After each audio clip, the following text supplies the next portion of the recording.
Peter Pan by J.M. Barrie, Chapter 13. There will be no video for Chapter 12. Do you believe in fairies? The more quickly this horror is disposed of, the better. The first to emerge from his tree was Curly. He rose out of it into the arms of Say-So, who flung him to Smee, who flung him to Starkey, who flung him to Bill Jukes, who flung him to Noodler, and so he was tossed from one to another till he fell at the feet of the Black Pirate.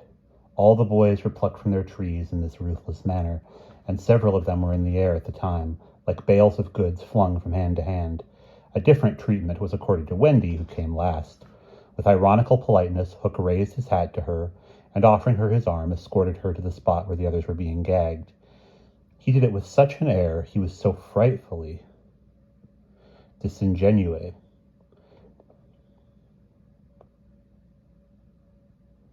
that she was too fascinated to cry out. She was only a little girl. Perhaps it is telltale to divulge that for a moment Hook entranced her, and we tell on her only because her slip led to strange results. Had she haughtily unhanded him, and we should have loved to write it of her, she would have been hurled through the air like the others. And then Hook would probably not have been present at the tying of the children, and had not he been at the tying, he would not have discovered Slightly's secret, and without the secret he could not presently have made his foul attempt on Peter's life. They were tied to prevent their flying away, doubled up with their knees close to their ears, and for the trussing of them, the Black Pirate had cut a rope into 9 equal pieces. All went well until Slightly's turn came, when he was found to be like those irritating parcels that use up all the string and going round and leave no tags with which to tie a knot. The pirates kicked him in their rage, just as you kick the parcel, though in fairness you should kick the string. And strange to say, it was Hook who told them to belay their violence. His lip curled with malicious triumph, while his dogs were merely sweating, because every time they tried to pack the unhappy lad tight in one part, he bulged out in another. Hook's mastermind had gone far beneath Slightly's surface, probing not for effects but for causes. In his exultation, and his exultation showed that he had found them, Slightly, white to the gills, knew that Hook had surprised his secret, which was this, that no boy so blown out could use a tree wherein an average man needs stick. Poor Slightly, most wretched of all the children now, for he was in a panic about Peter, bitterly regretted what he had done. Madly addicted to the drinking of water when he was hot, he had swelled in consequence to his present girth, and instead of reducing himself to fit the tree, he had, unknown to the others, whittled his tree to make it fit him. Sufficient of this, Hook guessed to persuade him that Peter at last lay at his mercy, but no word of the dark design that now formed in the subterranean caverns of his mind crossed his lips. He merely signed that the captives were to be conveyed to the ship, and that he would be alone. How to convey them? Hunched in the ropes, they might indeed be rolled downhill like barrels, but most of the way lay through a morass. Again, Hook's genius surmounted difficulties. He indicated that the little house must be used as a conveyance. The children were flung into it, 4 stout pirates raised it on their shoulders, the others fell in behind, and singing the hateful pirate chorus, the strange procession set off through the wood. I don't know whether any of the children were crying. If so, the singing drowned the sound. But as the little house disappeared in the forest, a brave though tiny jet of smoke issued from its chimney as if defying the Hook.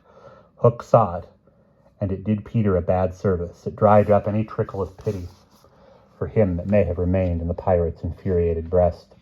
The first thing he did on finding himself alone in the fast-falling night was to tiptoe to Slightly's tree, and make sure that it provided him with a passage. Then, for long he remained, brooding, his hat of ill omen on the sword, so that a gentle breeze, which had arisen, might play refreshingly through his hair. Dark as were his thoughts, his blue eyes were as soft as periwinkle. Intently he listened for any sound from the netherworld, but all was as silent below as above. The house under the ground seemed to be but one more empty tenement in the void, Was that boy asleep, or did he stand waiting at the foot of Slightly's tree, with his dagger in his hand? There was no way of knowing save by going down. Hook let his cloak slip softly to the ground, and then, biting his lips till a lewd blood stood on them, he stepped into the tree. He was a brave man, but for a moment he had to stop there and wipe his brow, which was dripping like a candle. Then silently he let himself go into the unknown. He arrived unmolested at the foot of the shaft, and stood still again, biting at his breath, which had almost left him. As his eyes became accustomed to the dim light, various objects in the home under the ground took shape, but the only one on which his greedy gaze rested, long sought for and found at last, was the great bed. On the bed lay Peter, fast asleep. Unaware of the tragedy being enacted above, Peter had continued for a little time after the children left to play gaily on his pipes, no doubt rather a forlorn attempt to prove to himself that he did not care. Then he decided not to take his medicine, so as to grieve Wendy. Then he lay down on the bed outside the coverlet to vex her still more, for she had always tucked them inside it, because you never know that you may grow chilly at the turn of the night. Then he nearly cried, but it struck him how indignant she would be if he laughed instead. So he laughed a haughty laugh and fell asleep in the middle of it.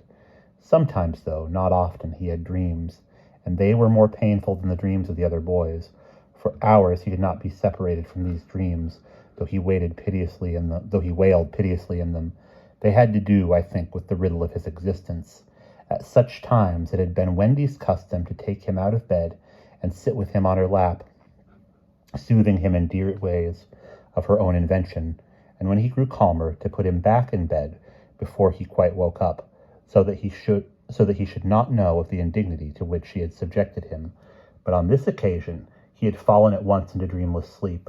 One arm dropped over the edge of the bed, one leg arched, and an unfinished part of his laugh was stranded in his mouth, which was open, showing the little pearls. Thus defenseless, Hook found him. He stood silent at the foot of the tree, looking across the chamber at his enemy. Did no feeling of compassion disturb his somber breast? The man was not wholly evil. He loved flowers, I have been told, and sweet music. He was himself no mean performer on the harpsichord, and let it be frankly admitted, the idyllic nature of the scene stirred him profoundly. Mastered by his better self, he would have returned reluctantly up the tree, but for one thing. What stayed him was Peter's impertinent appearance as he slept. The open mouth, the drooping arm, the arched knee, they were such a personification of cockiness as taken together will never again, one may hope, be presented to the eyes so sensitive of their offensiveness. They steeled Hook's heart. If his rage had broken him into 100 pieces, every one of them would have disintegrated the incident and leapt at the sleeper. Though a light from the one lamp shone dimly on the bed, Hook stood in darkness himself, and at the first stealthy step forward he discovered an obstacle, the door of Slightly's tree. It did not entirely fit the aperture, and he had been looking over it, feeling for the catch. He found, to his fury, that it was low down, beyond his reach. To his disordered brain it seemed that the irritating quality in Peter's face and figure was visibly increased, and he rattled the door and flung himself against it. Was his enemy to escape him after all? But what was that? The red in his eye had caught sight of Peter's medicine standing on a ledge within easy reach. He fathomed what it was straight away, and immediately he knew that the sleeper was in his power. Lest he should be taken alive, Hook always carried about his person the dreadful drug, blended by himself, of the death-dealing rings that had come into his possession. These he had boiled down into a yellow liquid, quite unknown to science, which was probably the most virulent poison in existence. 5 drops of this he now added to Peter's cup. His hand shook, but it was in exultation rather than in shame. As he did it, he avoided glancing at the sleeper, but not lest pity should unnerve him, merely to avoid spilling. Then, one long gloating look he cast upon his victim, and turning, wormed his way with difficulty up the tree. As he emerged at the top, he looked the very spirit of evil breaking from its hole. Donning his hat at its most rakish angle, he wound his cloak around him, holding one end in front, as if to conceal his person from the night, of which it was the blackest part, and muttering strangely to himself, stole away through the trees. Peter slept on. The light guttered and went out, leaving the tenement in darkness. But still he slept. It must have been not less than 10 o'clock by the crocodile, when he suddenly sat up in his bed, wakened by he knew not what. It was a soft, cautious tapping on the door of his tree. Soft and cautious, but in that stillness it was sinister. Peter felt for his dagger, till his hand gripped it. Then he spoke. "Who is that?" For long there was no answer. Then again the knock. "Who are you?" No answer. He was thrilled, and he loved being thrilled. In 2 strides he reached the door. Unlike Slightly's door, it filled the aperture so that he could not see beyond it, nor could the one knocking see him. "I won't open unless you speak," Peter cried. Then at last the visitor spoke in a lovely bell-like voice. "Let me in, Peter." It was Tink, and quickly he unbarred to her. She flew in excitedly, her face flushed and her dress stained with mud. "What is it?" "Oh, you could never guess," she cried, and offered him 3 guesses. "Out with it," he shouted. And in one ungrammatical sentence, as long as the ribbon conjurers pull from their mouths, she told of the capture of Wendy and the boys. Peter's heart bobbed up and down as he listened. Wendy bound and on the pirate ship? She who loved everything to be just so? "I'll rescue her," he cried, leaping at his weapons. As he leapt, he thought of something he could do to please her. He could take his medicine. His hand closed on the fatal draught. "No!" shrieked Tinker Bell, who had heard Hook muttering about his deed as he sped through the forest. "Why not?" "It is poisoned." "Poisoned? Who could have poisoned it?" "Hook." "Don't be silly. How could Hook have got down here?"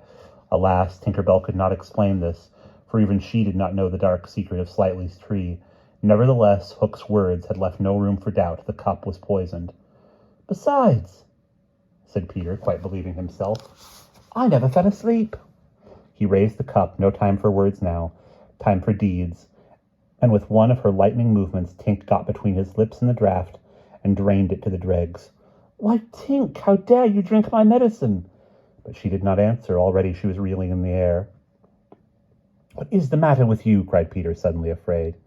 "It was poisoned, Peter," she told him softly, "and now I am going to be dead." "Oh, Tink, did you drink it to save me?" "Yes." "But why, Tink?" Her wings would scarcely carry her now, but in reply she alighted on his shoulder and gave his chin a loving bite. She whispered in his ear, "You silly ass," and then, tottering to her chamber, lay down on the bed. His head almost filled the 4th wall of her little room as he knelt near her in distress. Every moment her light was growing fainter, and he knew that if it went out she would be no more. She liked his tears so much that she put out her beautiful fingers and let them run over it. His voice was so low that her voice was so low, at first he could not make out what she said. Then he made it out. She was saying she thought she could get well again if children believed in fairies. Peter flung out his arms. There were no children there, and it was night time, but he addressed all who might be dreaming of the Neverland, and who were therefore nearer to him than you think boys and girls in their nighties and naked papooses, and their baskets hung from trees. "Do you believe?" he cried. Tink sat up in bed, almost briskly, to listen to her fate. She fancied she heard answers in the affirmative, and then again she wasn't sure. "What do you think?" she asked Peter. "If you believe," he shouted to them, "clap your hands. Don't let Tink die." Many clapped. Some didn't. A few little beasts hissed. The clapping stopped suddenly, as if countless mothers had rushed to their nurseries to see what on earth was happening. But already Tink was saved. First her voice grew strong, then she popped out of bed. Then she was flashing through the room, more merry and impudent than ever. She never thought of thanking those who believed, but she would have liked to get the ones who had hissed. But she would have liked to get at the ones who had hissed. And now to rescue Wendy. The moon was riding in a cloudy heaven when Peter rose from his tree, begrit with weapons and wearing little else, to set out upon his perilous quest. It was not such a night as he would have chosen. He had hoped to fly, keeping not far from the ground, so that nothing unwanted should escape his eyes, but in that fitful light, to have flown low would have meant trailing his shadow through the trees, thus disturbing the birds and acquiring a watchful foe that he was astir, and thus acquainting a watchful foe that he was astir. He regretted now that he had given the birds of the island such strange names that they are very wild and difficult to approach. There was no other course but to press forward in Indian fashion, at which happily he was an adept. But in what direction? For he could not be sure that the children had been taken to the ship. He could not be sure that the children had been taken to the ship. A slight fall of snow had obliterated all footmarks, and a deathly silence pervaded the island, as if for a space nature stood still in horror of the recent carnage. He had taught the children something of the forest lore that he had himself learned from Tiger Lily and Tinker Bell, and knew that in their dire hour they were not likely to forget it. Slightly, if he had an opportunity, would blaze the trees. For instance, Curly would drop seeds, and Wendy would leave her handkerchief at some important place. But morning was needed to search for such guidance, and he could not wait. The upper world had called him, but would give no help. The crocodile passed him, but not another living thing, not a sound, not a movement, and yet he knew well that sudden death might be at the next tree or stalking him from behind. He swore this terrible oath. Hook or me this time. Now he crawled forward like a snake, and again, erect, he darted across a space on which the moonlight played, one finger in his lap, one finger on his lip, and his dagger at the ready. He was frightfully happy. And that is the end of chapter 13.